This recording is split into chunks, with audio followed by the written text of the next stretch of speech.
Okay.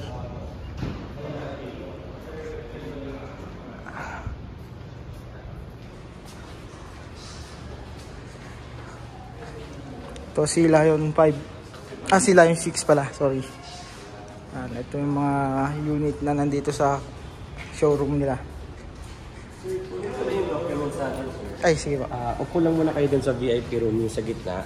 Puntayin nyo lang ako dyan. Kunin ko lang yung mga dito. Okay, basta. Ito yung bagong DMO. Pick up.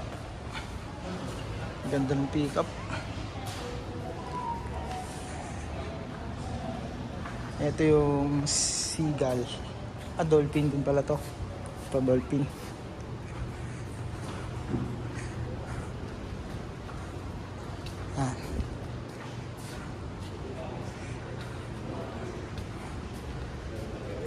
Shark 6.